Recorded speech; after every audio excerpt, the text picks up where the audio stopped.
Assalamualaikum warahmatullahi wabarakatuh.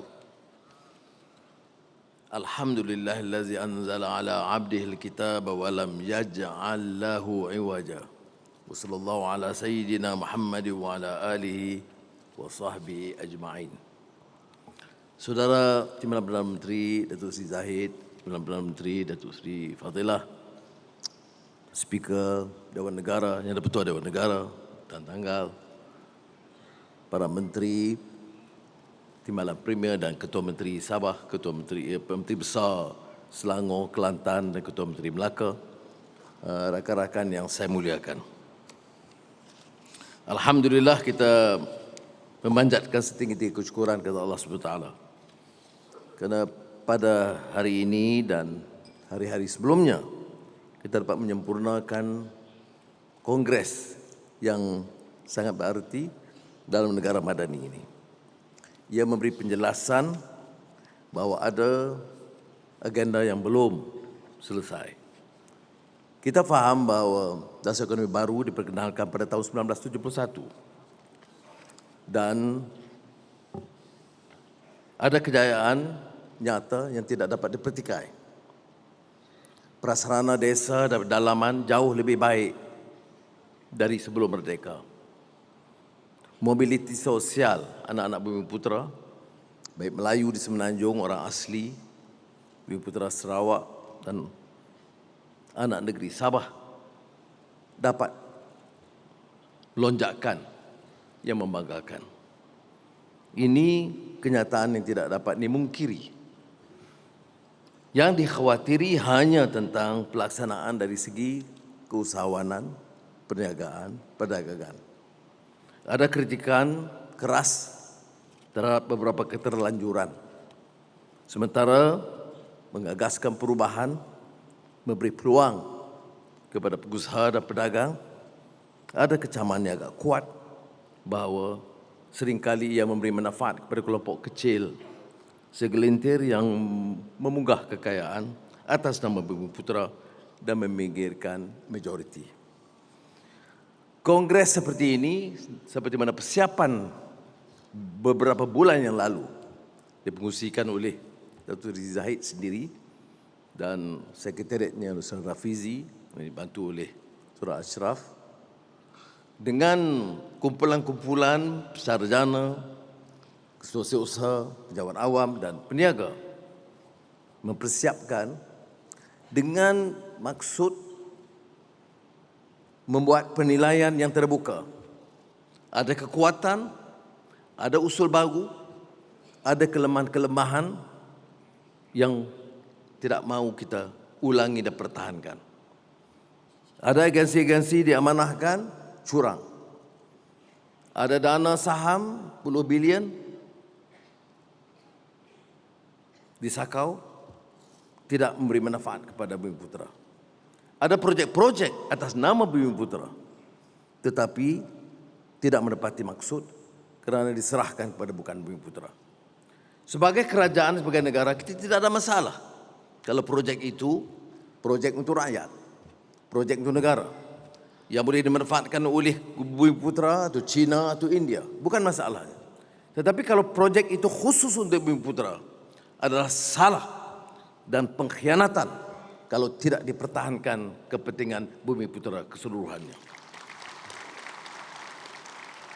Firman Allah SWT, Inna Allah la yughayyiru ma biqaumin hatta yughayyiru ma bi anfusihim. Kita sedar ini tentang lonjakan semangat dan perubahan yang harus bermula daripada masyarakat itu sendiri. Dengan tekad mereka, dengan nilai mereka, dengan akhlak yang luhur, dengan kesungguhan melakukan islah atau perubahan. Saya lebih cenderung istilah reformasi. Datuk Seri Zahid lebih senang dengan transformasi. Tetapi kita boleh gabungkan kedua-duanya. Asalkan ada islah mastata', perubahan sedaya upaya kita. Sebab itu saya dalam negara madani ini bermula daripada perkara asas. Memperkasakan rakyat. Dan rakyat itu bukan hanya segelintir elit, penguasa ataupun elit bandar atau elit desa. Rakyat itu mestilah majoriti, terutama yang terpinggir, sama ada di Sabah atau Sarawak atau Kelantan atau di pinggir-pinggir bandar Kuala Lumpur. Dan kita senantiasa ingat gesaan leluhur bangsa, termasuk pemikir Melayu, Za'ba. Jangan kita terus mengizinkan kemiskinan merata. Miskin pada wang ringgit dan harta benda. Miskin pada hemat dan cita-cita. Miskin pada pelajaran dan latihan pengetahuan. Dan miskin perangai yang mulia. Pemikir bangsa memberikan natijah kemiskinan yang sangat luas. Sebab itu, dalam rangka dasar, kita harus menerima beberapa kenyataan. Saya ingin mengemukakan agak terang. Bila kita bicara Kongres Bumiputera, ada yang bimbang. Takut kita mengulangi beberapa kesilapan untuk memenuhi tembolok kelongan kecil. Kita harus pastikan ia tidak berlaku. Ada kalangan, termasuk sebahagian kecil bukan Bumiputera, yang rasa bimbang dan sinis mengapa dasar membantu Bumiputera dan Kongres Bumiputera diteruskan.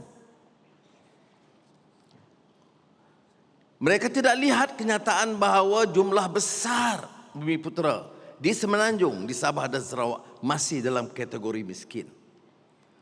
Mereka lupa bahawa peluang perniagaan usahawan besar masih terbantu bagi Bumiputera. Oleh itu saya ingin menyeru supaya pendekatan kita ini harus berubah. Tidak ada maksud untuk kita meminggirkan sesiapa. Malah saya ingin jelaskan di sini beberapa kenyataan.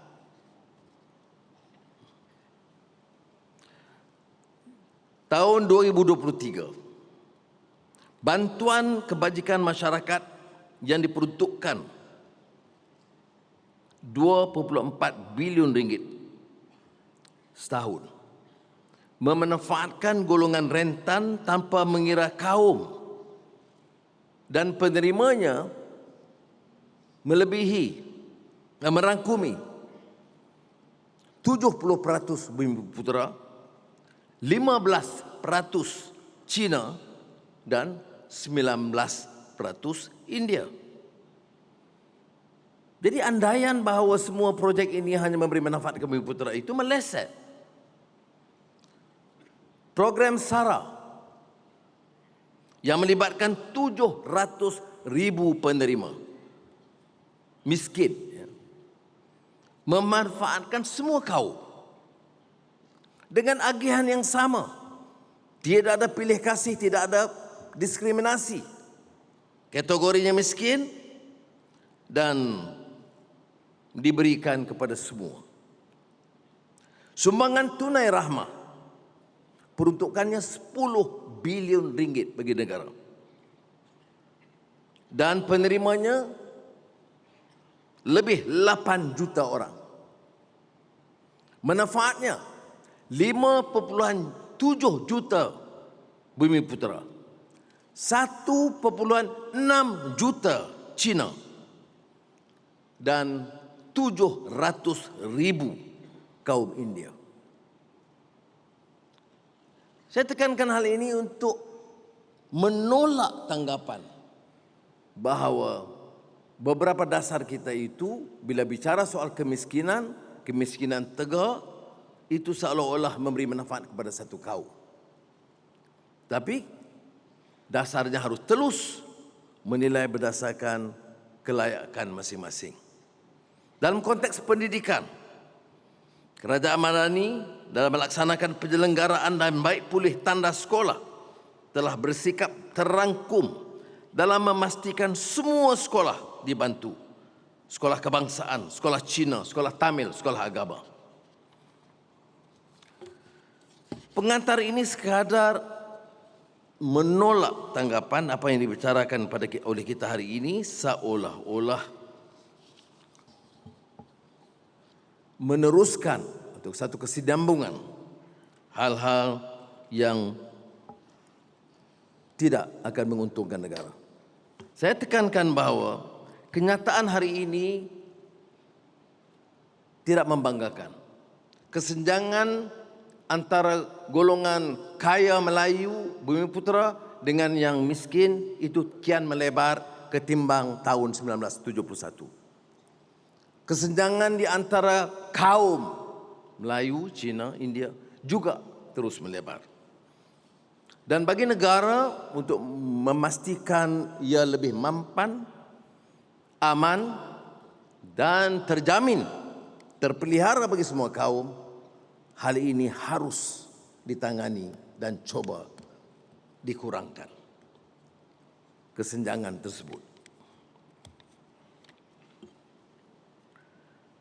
Bila kita bicara tentang PMKS yang merupakan di antara strategi utama dalam ekonomi madani, tentunya peruntukan besar diluluskan. Dan kebetulan faedah yang terbesar adalah kepada golongan atau masyarakat Cina. Tapi kita tidak lihat ini sebagai program masyarakat Cina atau masyarakat India. Program ini penting bagi negara. PMKS itu harus dibantu, diangkat keupayaan mereka, walaupun cara kebetulan faedah terbesar diperolehi oleh syarikat-syarikat Cina.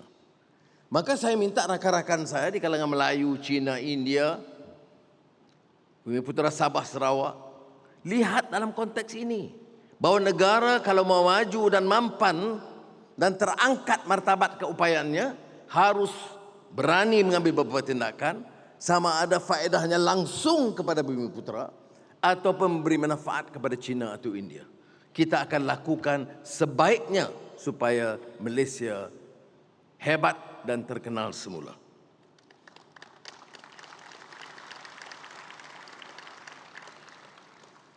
Kali ini dalam sidang Kongres, peranan GLC, JLIC, Petronas lebih ketara.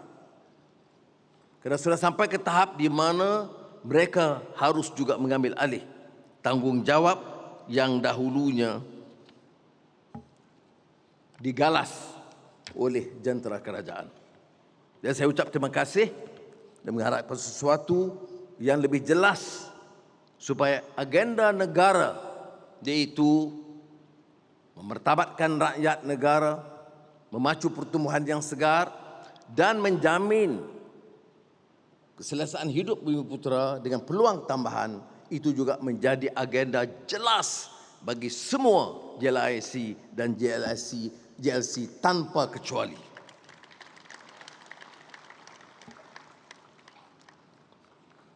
Maka Kongres Ekonomi Bumiputera tahun ini selaras dengan matlamat ekonomi madani. Ya, tentunya pemacuan pertumbuhan dan mengambil kira beberapa pendekatan baru, peralihan tenaga, menangani permasalahan security makanan dan juga transformasi digital. Jadi persaingan dan tumpuan mestilah juga ke arah bidang-bidang baru yang sebelumnya tidak menjadi fokus dalam agenda Bumiputera.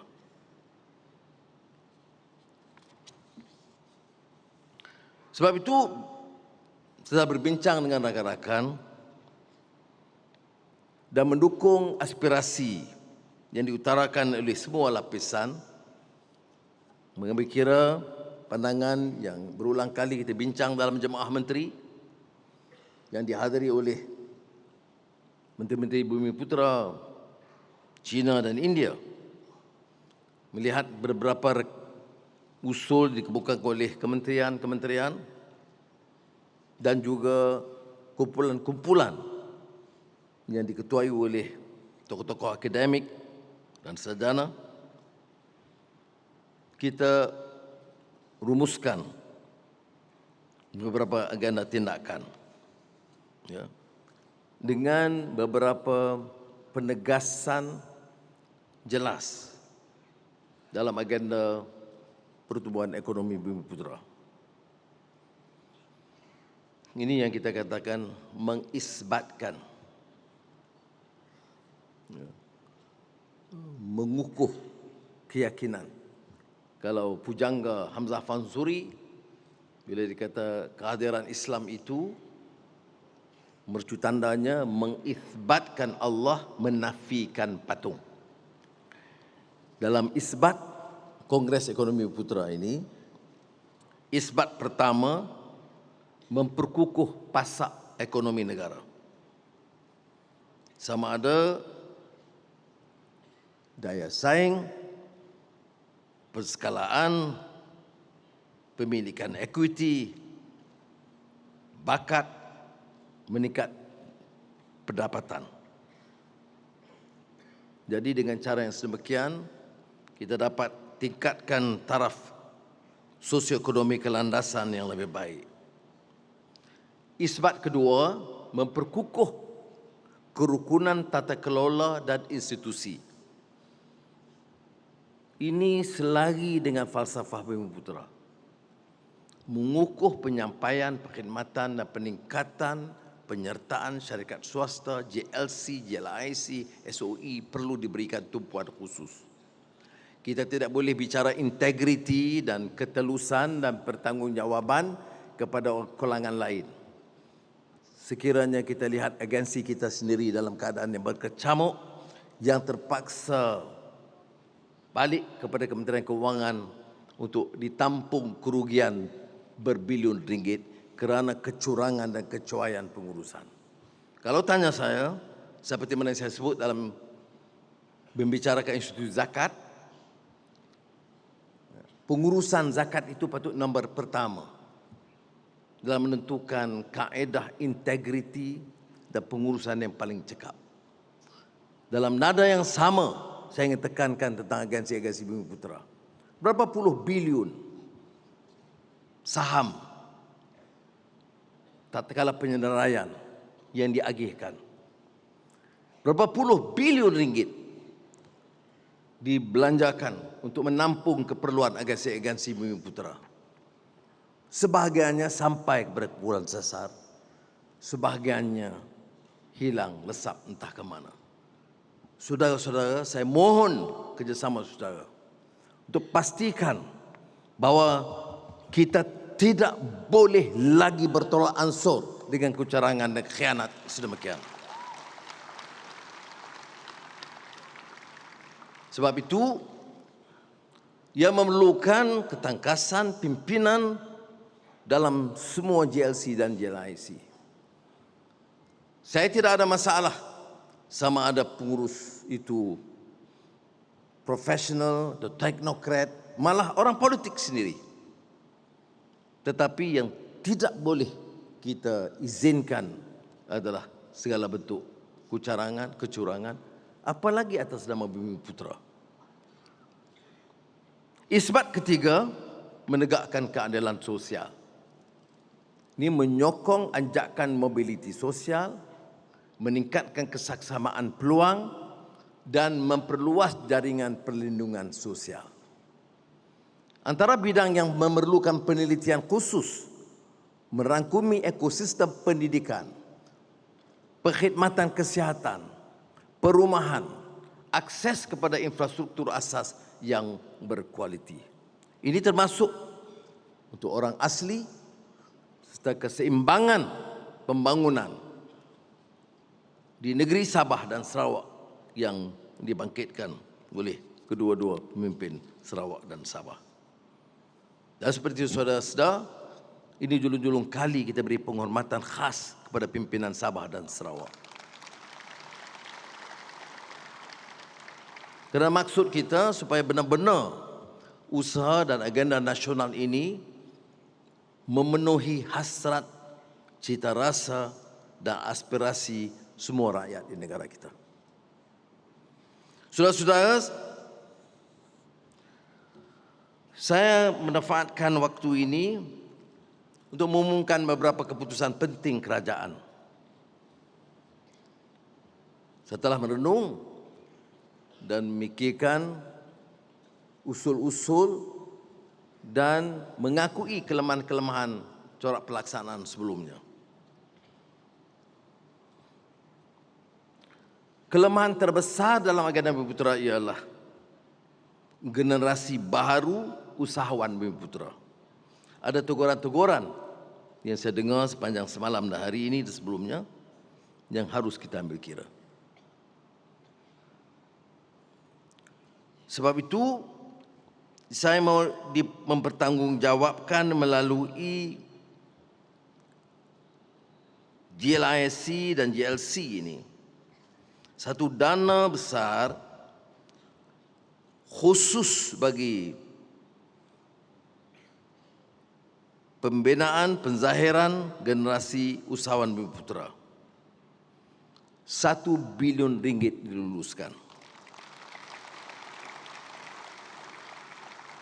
Kita mesti mampu mencipta lebih banyak usahawan Bumiputera seperti Aerodyne yang berjaya menembusi pasaran global dalam perkhidmatan drone. Kita harus berbangga dengan kejayaan Le Copac dan Animonsta yang menggulugi industri karya kreatif. Begitu juga usahawan muda, biar ramai. Sebaik mereka ada petanda keupayaan untuk maju, kita harus berikan segala dukungan seperti mana yang disaksikan dalam kelebihan teknologi digital baru untuk berniaga seperti saudara Khairul Aming baru-baru ini. Kedua, masalah tanah reserve Melayu yang berulang kali disuarakan termasuk dalam laporan Kongres hari ini. Harus dimanfaat dan dibangunkan. Dan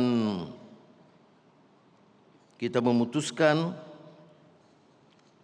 supaya pelaburan hartanah berhad, permodalan nasional berhad, diamanahkan untuk menerajui dan memacu pembangunan komersial di tanah-tanah reserve Melayu. Ini termasuk pelaburan hartanah berhad telah membangunkan umpamanya sebagai contoh Hospital Pakar KPJ itu di tanah reserve Melayu di Sungai Penchala. Ini satu contoh yang baik dan kita akan teruskan segera dengan skim perumahan madani di tanah reserve Melayu dengan sasaran membangunkan 2,500 unit mampu milik dalam keadaan segera. Sudah sedar bahawa kerajaan telah mengambil alih Bandar Malaysia di tengah kota Kuala Lumpur. Saya telah memutuskan supaya sebahagian dari tanah Bandar Malaysia itu 50 ekar kekal dimiliki orang Melayu sebagai tanah reserve Melayu. Maknanya di pusat bandar yang strategik kita tetapkan kawasan milik Melayu dengan maksud dalam tempoh 1 tahun jumlah ini dan di kawasan-kawasan strategik bandar dan pembangunan baru ditambah menjadi 200 ekar tanah kerajaan yang dijadikan milik tanah reserve Melayu di kawasan bandar. Ketiga, ini tajuk yang sangat dekat dengan hati Saudara Zahid Hamidi, TPM, yaitu soal TVET. Beliau telah menjayakan kolaborasi antara institusi TVET tempatan dengan lebih 200 pemain industri. Sebagai tambahan kepada usaha murni tersebut, kerajaan dengan kerjasama JLIC, JLC serta badan-badan swasta terpilih. Saya tekankan pekerjaan swasta kerana sementara kita tumpukan peranan ini bagi syarikat-syarikat milik kerajaan dan Bumiputera. Dan dengan kehadiran Wakil Dewan Perniagaan China dan India bersama, dalam langkah yang kita ambil seperti PMKS untuk sama-sama menjana pertumbuhan dan membantu syarikat-syarikat China dan Bumiputera dan India, saya inginkan suatu program yang jelas supaya JLIC, JLC, syarikat-syarikat swasta Bumiputera dan syarikat-syarikat swasta China dan India terlibat dalam latihan pelatih TVET termasuk jumlah besar Bumiputera. Dan dalam jangka pendek, kita mahu sumbangan dan penyertaan syarikat-syarikat ini, termasuk syarikat-syarikat yang di bawah gabungan Dewan Perniagaan China di India, turut melatih 100,000 pelatih TVET majoriti Bumiputera bersama China dan India. Dengan sasaran gaji lebih daripada yang diperoleh sekarang, minima RM3,000 sebulan. Setakat ini yang terlibat secara aktif adalah Petronas, Samdabi, MRCB, Tenaga dan Telekom Malaysia. Yang kita anggap ini permulaan kecil harus diperluaskan.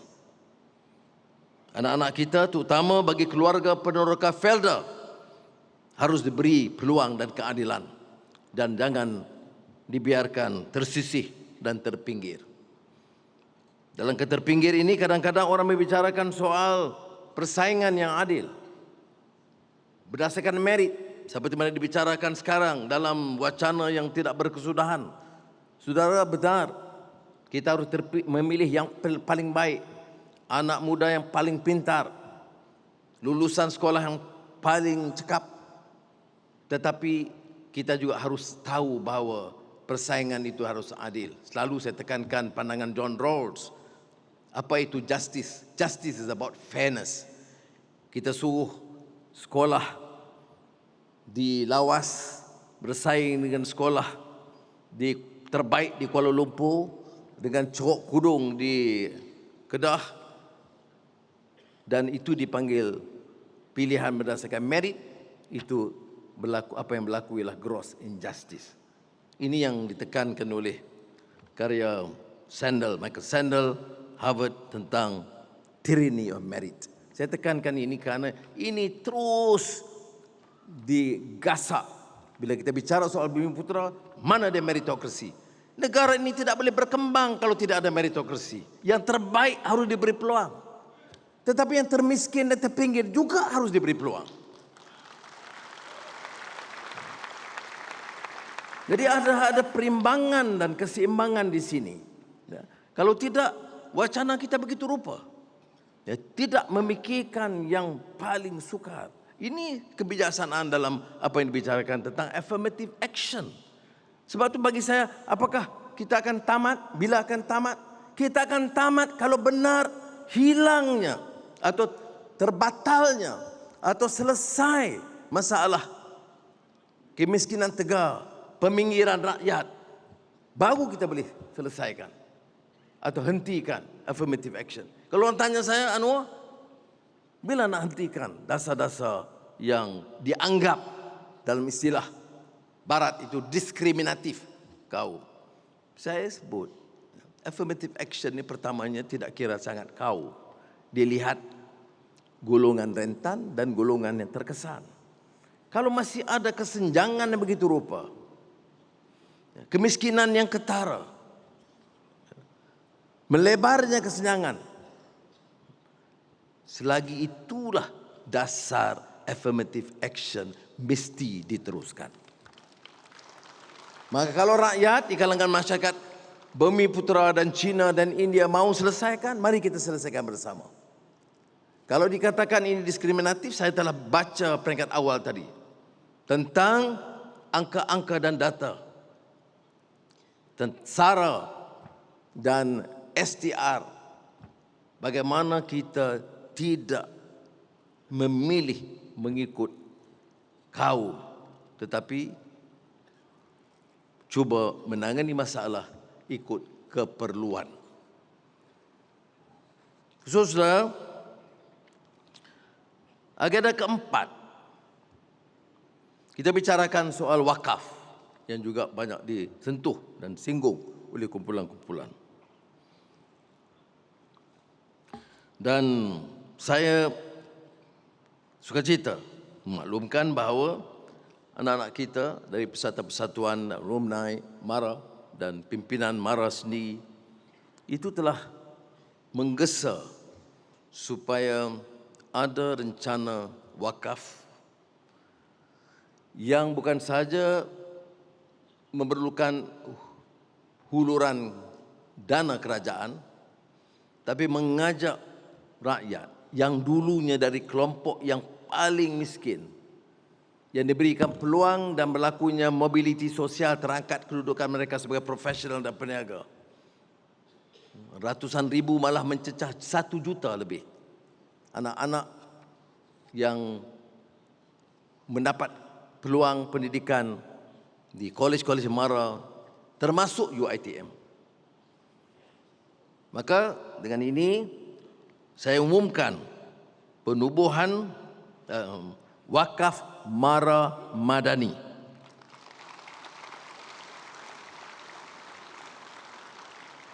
Geran peluncuran 100 juta ringgit dengan maksud dalam tempoh 2 tahun terkumpul minima 1 bilion ringgit.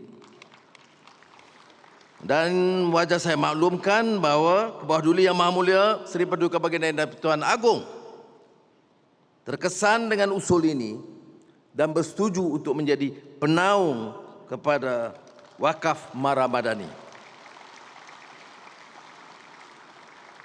Dan kita setuju seperti mana potongan cukai bagi wakaf berasaskan saham seperti wakaf ASNB dan juga wakaf An-Nur di bawah Johor Corp. Kita bersetuju untuk melanjutkan potongan cukai untuk maksud tersebut. Saudara-saudara, bagi memanfaatkan tanah-tanah wakaf terbiar, Belanjawan Madani 2024 telah menyediakan dana pembiayaan berjumlah 500 juta ringgit sebagai galakan untuk membangunkan tanah-tanah wakaf agar dapat menjana pendapatan mampan dan menyediakan rumah-rumah mampu milik.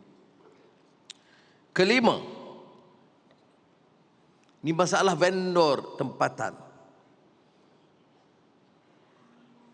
dan syarikat-syarikat kecil yang tidak diberi perhatian. Dan ada teguran yang disampaikan oleh salah seorang penceramah. Bagaimana kita kerajaan dan agensi kerajaan dan jabatan kerajaan bila menetapkan apa-apa yang dibeli, dia tidak langsung mengambil kira sama ada industri tempatan atau industri asing, industri Bumiputera atau industri daripada luar negara. Saya ingin mengarahkan dengan ini bahawa semua hadiah-hadiah sagu hati, termasuk untuk sambutan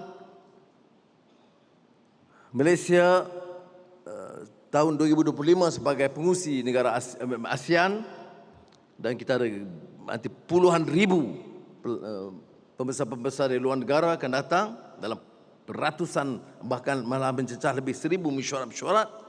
Semua hadiah mesti berdasar kekraftangan dan industri tempatan. Dan kita telah tentukan bahawa jangan ada negeri yang terbiar atau tertinggal. Maknanya mesti dikenal pasti beberapa produk dari Sarawak, dari Sabah, dari Johor, dari Selangor, dari Kelantan, dari Terengganu, supaya mereka dapat bersama-sama menjayakan program ini. Dan untuk maksud ini, kerajaan akan menambah baik insentif cukai serta menyediakan tabung geran pendanaan sebanyak 100 juta ringgit bagi menggalakkan lebih banyak syarikat-syarikat kecil ini berfungsi. Saya sebut hal ini kerana syarikat-syarikat kecil ini kadang-kadang merasa mereka ini terbiar dan tersisih daripada arus perdana dan tumpuan kongres seperti ini. Jadi bila kita masukkan vendor, kita rangkul syarikat-syarikat yang kecil.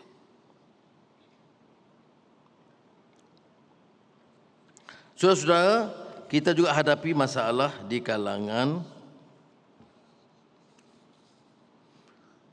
rakyat,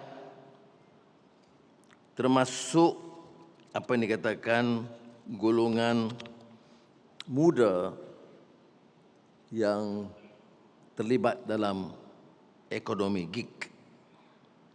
Saya setuju dengan gesaan supaya mewujudkan Suruhanjaya Pekerja Gig bagi melindungi hak pekerja gig yang kini mencecah 1,12 juta rakyat, terutamanya di kalangan muda. Kita harus beri keutamaan dalam Suruhanjaya ini untuk memberikan keperluan perlindungan sosial, pertikaian kontrak dan kemajuan kerjaya. Langkah ini diambil kerana majoriti besar belia Bumiputera terlibat dalam pekerjaan gig.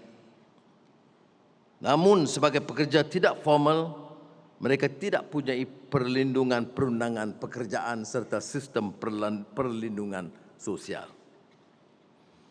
Saudara, akhirnya kerajaan bersedia untuk meningkatkan akses kemudahan pembiayaan kredit mikro kepada golongan yang memerlukan. Dana pembiayaan kredit mikro Bumiputera sebanyak 1 bilion ringgit disediakan melalui institusi kewangan pembangunan seperti BSN, Agrobank, Tekun Nasional kepada pelbagai segmen usaha Bumiputera dengan beri penekanan kepada wanita, belia dan veteran tentera. Baik, saudara. Ramai yang bertanya, pengumuman-pengumuman sedemikian kadang-kadang lunak bunyinya dan ada yang mungkin terpukau, tetapi bagi yang lebih kritis akan bertanya, what's next? Apakah ia tinggal pengumuman? Sebab itu, saya setuju supaya Majlis Ekonomi Bumiputera yang saya pengerusikan akan terus memantau perjalanan dan pelaksanaan sama ada melalui kementerian atau jabatan kerajaan atau GLIC dan GLC dan syarikat-syarikat swasta supaya apa yang saya umumkan tadi itu dilaksanakan mengikut jadual yang ditetapkan. Saya juga setuju supaya jawatankuasa pelaksana kerja yang akan difungsikan oleh Datuk Seri Zahid Hamidi TPM 1 akan bantu saya dalam memastikan program ini terlaksana dengan baik. Dan sekretariat seperti mana yang kita putuskan di Kementerian Ekonomi di bawah Saudara Fizi akan menentukan supaya pemantauan itu jauh lebih berkesan dan terhala. Jadi cara-cara ini maknanya saya lepaskan beban saya bukan satu orang, kita dah lepaskan kepada ramai orang. Jadi kalau saudara nak tanya, tanya menteri-menteri ini dulu dan TPM sebelum sampai kepada saya. Saudara, untuk wakaf madani MARA yang saya sebut tadi, sekretariatnya harus kekal di Ibu Pejabat MARA Kuala Lumpur.